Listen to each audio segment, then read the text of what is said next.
and welcome back to UKSG Autumn Marathon 2021 in aid of crisis. And thank you very much, all of you, for watching the United Kingdom Speedrunning Gathering. Normally, we are a 2-day speedrunning marathon held 4 times a year in Glasgow, Scotland, but due to the situation with COVID-19, bringing you 3 days of exciting speedruns from the comfort of our own homes to yours. Now we've got a very exciting double bill for you coming up right now, and it's a very timely one, as you may have heard. The creator of the ZX Spectrum, Clive Sinclair, passed away yesterday. So what better way of celebrating his works than with a couple of ZX Spectrum-based speedruns, with this first one, Jumpin Jupiter, any percent by DigitalDuck. Take it away, Duck. Thank you, Ruffled. So this is Jumpin Jupiter. It's a fairly modern game, and I'll talk about it as we play. We're just going to crack on with it because we're a little bit behind. So we're going to go in 3, 2, 1, go. So this was made by Quantum Sheep, which is a indie company, and it's very in 2020, in fact, so last year, and it's very heavily inspired by Manic Miner, which is quite a popular game for the Spectrum. I have run it at UKSG previously. Ruffled Bricks, who's currently, you just heard, has also ran it, and Tiny Tim. Basically, it's a staple of the Spectrum crew, and it's a staple on the Spectrum. This is very heavily inspired, but it's not the same. But the mechanics are the same. We have enemies that move backwards and forwards, and if you touch them, you die. So we don't touch them. We have some tea to collect. We have to collect all of the tea for the green door to open, and then we can go through the door onto the next level. The premise of the game is that the universe's tea supplies has been scattered, and Jupiter here, who's the name of our heroine, has to go and pick it all up. That's basically it. That's as much of a plot as this game gives you, and that's as much as it needs. So we have a few extra features. So it's not just jumping. We've also got this key here, which will open the red gates. I don't know why the green key opens the red gates and not the green door. I guess it's not color coded. These platforms here you see with the S shape on them, they are actually conveyors, and once you stand on them, you'll be pushed in the direction of the top of the S. So you can see here there's Zs. The Zs push you left, the S's push you right. We also have some crumbling ground, which is the grey stuff. And when you stand on it, it will slowly start to fall apart. If you stand on it too long, it will cease to exist. And nobody wants that. So you'll see that here. Now we've just got to try and time our way around all of these enemies and get into the door. So you'll notice this is Mars now. So we started on the moon. We've moved on to Mars, and in fact we will go through Jupiter, Uranus, Neptune, and Pluto. I missed out Saturn. Jupiter, Saturn, Uranus, Neptune, and Pluto. There we go. I knew I was missing one. Can't play and name planets at the same time.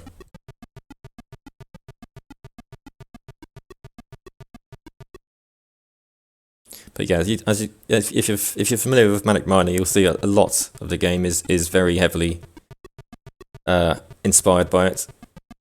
So we have the level names for each level. We have a timer that becomes a time bonus when you reach the goal. We've got the standard enemies going back and forth. We've got a door which only opens once you've collected all the items. We've got collapsing ground. We've got conveyors.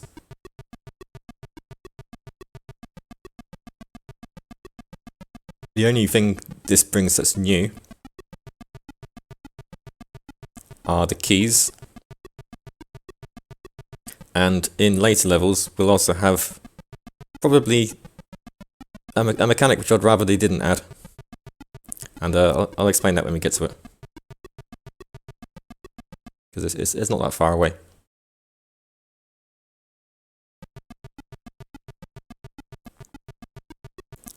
So you'll notice sometimes the door is not green, it's white. And the same with the cups of tea, sometimes they turn white. This is a bug in the way the game draws the enemies. So when an enemy passes over an object, it takes the colour of the enemy. This is because of restrictions on the spectrum. You can only have 2 colours in one 8x8 cell. But once the enemy has passed over it, it doesn't restore the original colour. It just assumes, it just clears whatever the colour was. And usually that's fine, but when it comes to moving over objects, that does kind of wreck things a little bit. So yes, we also have these platforms that appear and disappear. And they're fairly slow, they're not usually an issue. But what they do mean is when they're not there, we do have to wait for them to appear. So a lot of the level routing is designed around the timing. They appear and disappear with certain timings. That's not an issue. You just have to learn our way around it, essentially. So here we're just going to sit here and we're going to wait, because there's no platforms for us to jump onto yet. And they're back. We jump.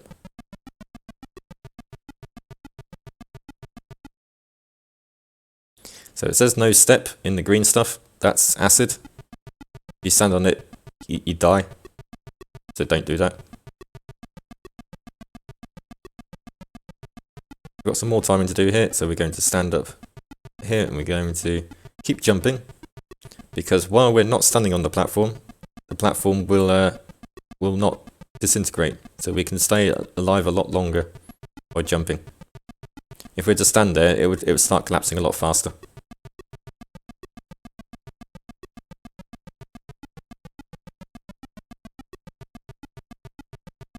Okay, keep jumping, wait for the platforms to come back, there they're back, and into the goal.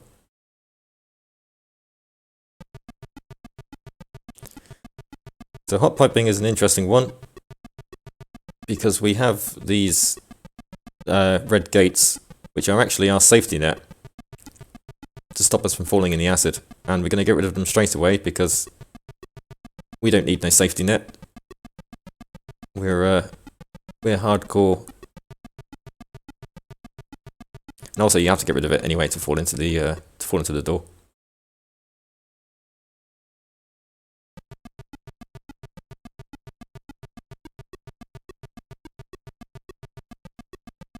So this is one which requires some good timing if you want to speedrun it, because what we're aiming to do is that vertical enemy on the right.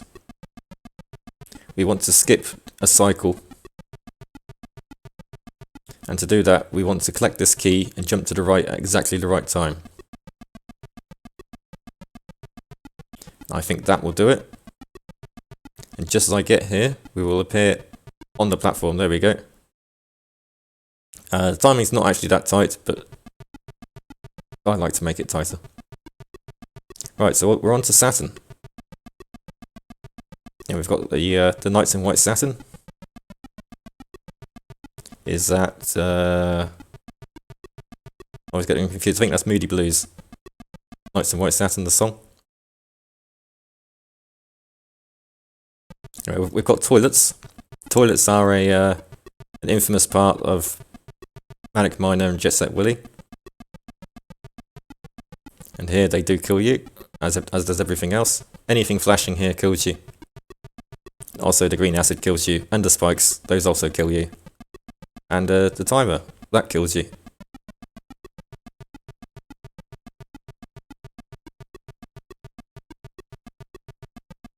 Just made that.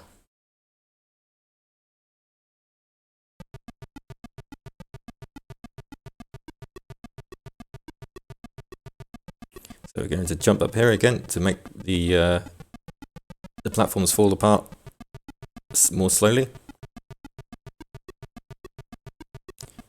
Go up here again and through the door. And it's just repeating this a few times. So here's the mechanic I don't like. Invisible platforms. All of the platforms on this level are invisible. and for a speedrunning perspective, it's fine because you just learn where the platforms are, and then you just pretend they're there because they are. But it's annoying from a casual perspective because you have to learn where the platforms are, and it's not very fun. I've got a couple of donations if you'd like me to make it more fun. Yeah, go ahead. Excellent. Ghost Senpai with $5, who says, "This is for the death I got on Yoshi's Island 3, on a place where I barely die on my attempts. Let's keep enjoying the event, wishing good luck to the runners and donating for a good cause." And we also have $100 from Tiny Tim, who says, "Hey all, still working, so not able to participate, but amazing as always to see Duck showing off the awesome power of the ZX Spectrum. R.I.P. Sir Clive Sinclair. I wouldn't be the person I am without your rubber-keyed wonder. Cheers." Back to you, Duck. Yeah, thanks. Thanks very much for those.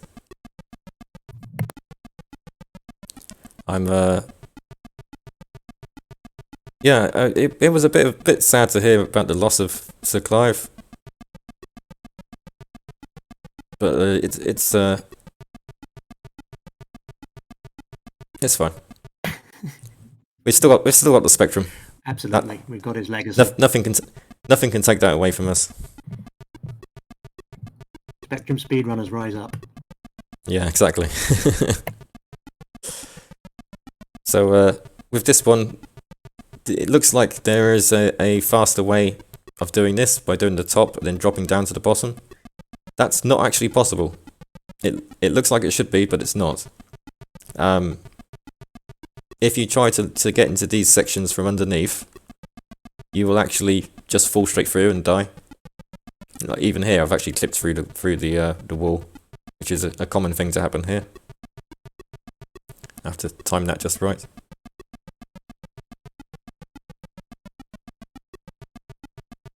We can jump across the top here though, no problems. So again, most of this game is just about finding a good route that will let you go through everything without dying.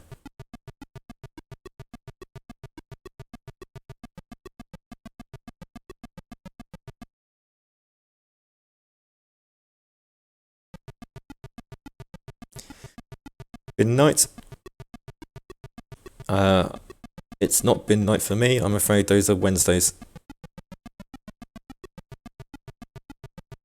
I don't have anything more to say on this level. You just you just climb up the stairs, collect all the tea, you go for the exit. Yeah, the only thing that's perhaps slightly misleading are those platforms on the left. So you need those to get up to the T, but you can actually get to the door without them.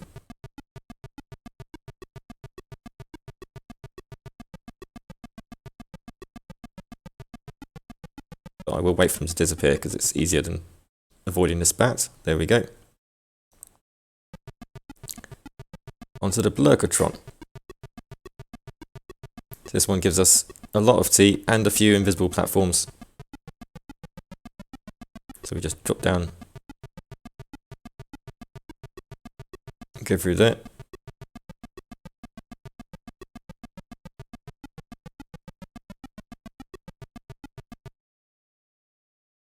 Through the door, no problems.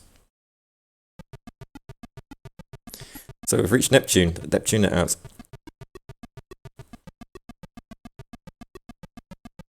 It's one strange thing about this game is that for some reason the end levels don't have very many gimmicks at all.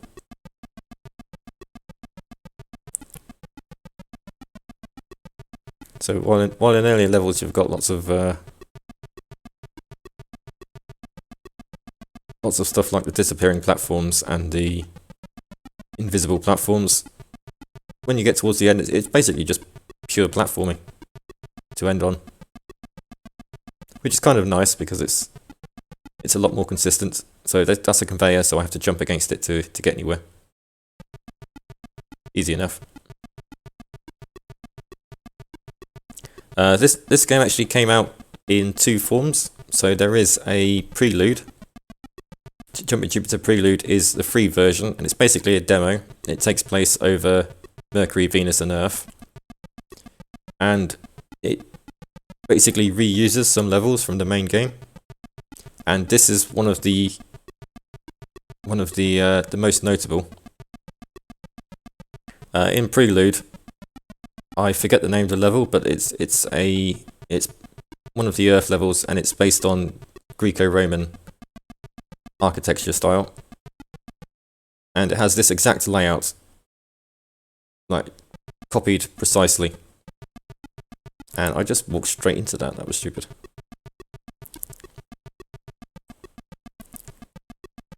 So it's kind of jarring when you see exactly the same level again.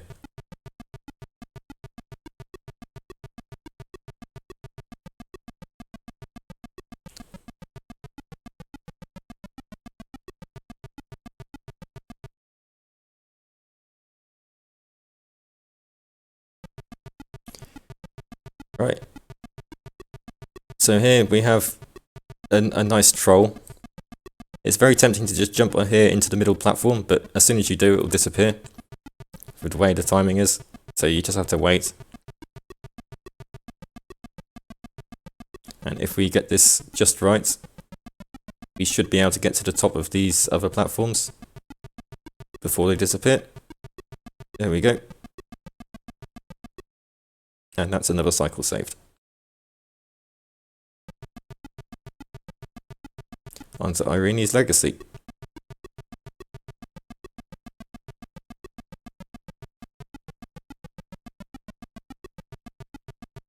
So just some pure platforming.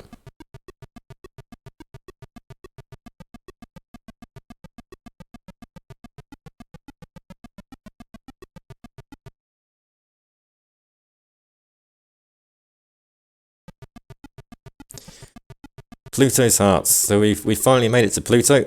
Pluto has been upgraded in this game. It's back to being a planet, I guess. Although the moon is also in the game, so maybe not. This one's called Pluto's Hearts because the cups and the platforms make two heart shapes. You probably noticed that.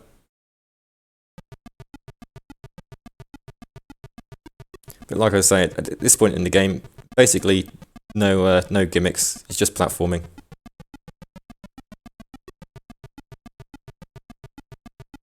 Like, we don't have any conveyors. We don't have any disappearing platforms. I think there might be a conveyor in one of the levels.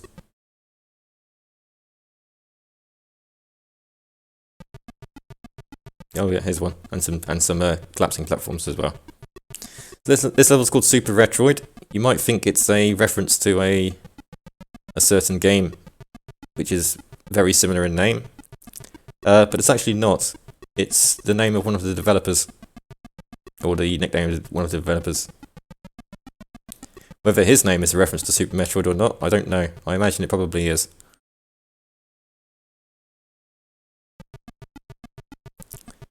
We may never know. We may never know whether Super Retroid is a play on Super Metroid. I don't know. We're almost done.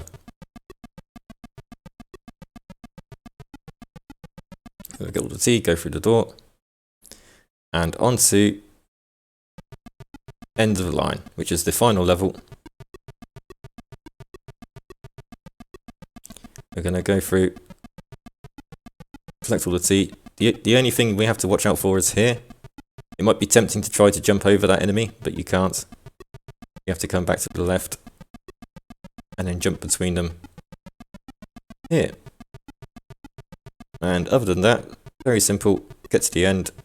Time coming up in about 5 seconds.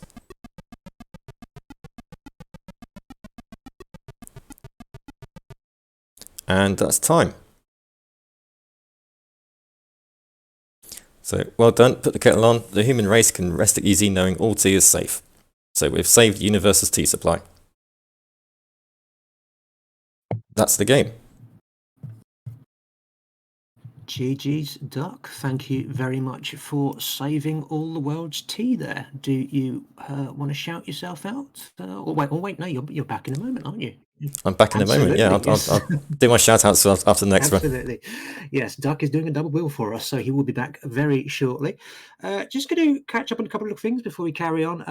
The $5 donation that Go Senpai made earlier was for the Bring Tales incentive for Sonic 1 Forever. And the $100 donation that Tiny Tim made was for the bonus game incentive, whereby a newly released indie game will be run right after the Celeste run on Sunday. So if you want those things to happen, please keep donating. In the meantime, that is it from me. I am going to be handing you over to the DM Panda to take over hosting duties after this. I will be back on Sunday around 2 p.m., which is my signature time. But you stick around for after the break, as we will be continuing the ZX Spectrum speedrunning block with DigitalDuck, who is once again going to be doing a run for us, this time of Treasure Island Dizzy. So don't go away.